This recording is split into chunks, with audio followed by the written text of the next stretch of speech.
धर्मेंद्र और पद्मावती का पिछला जन्म। रत्नापुरी के राजा रत्नशेखर और उनकी रानी रत्नावती जैन धर्म के अनुयायी थे। एक बार राजा ने आचार्य तत्वरुचि से एक प्रश्न पूछा। एक तोता दंपत्ति राजा को देखकर खुश हो गया और फिर मर गया। राजा ने उनके लिए श्री नवकार मंत्र का जाप किया था और वे जानना चाहते थे कि उनकी आत्मा कहाँ चली गई थी। अचानक एक सुबह एक हाथ में तलवार और दूसरे में उसकी पत्नी के साथ आकाश में दिखाई दिया। उसने राजा से अपनी पत्नी की रक्षा करने के लिए कहा और अपने शत्रु से लड़ने के लिए चला गया। कुछ देर बाद एक कटा हुआ हाथ आसमान से गिर गया। सुभाष की पत्नी भानुपति रो पड़ी कि उसका पति मर गया और वह सती बनने के लिए आग में गिर गई। तभी सुबत प्रकट हुए। जब उसे अपनी पत्नी के बारे में बताया गया तो उसने उसके पीछे आग में डुबकी लगाने का फैसला किया। राजा अपनी जान बचाना चाहता था।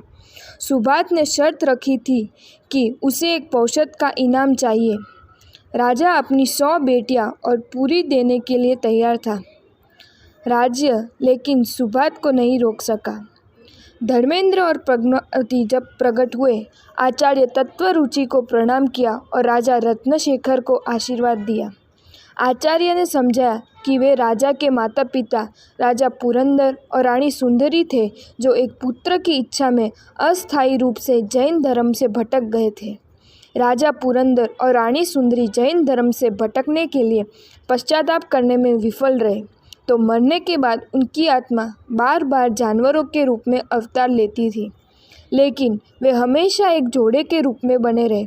वे तोते की जोड़े भी थे। उन्होंने सुभाष और भानुमति का रूप धारण करके राजा रत्नशेखर की जैन धर्म में आस्था की परीक्षा ली थी।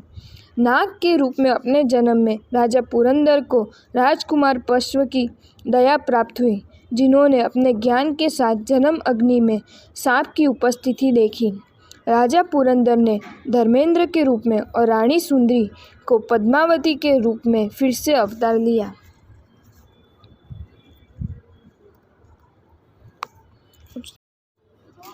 अगर आपको ये वीडियो अच्छा लगा हो तो इस वीडियो को लाइक करें और मेरी channel Jain facts and stories को सब्सक्राइब करें। धन्यवाद।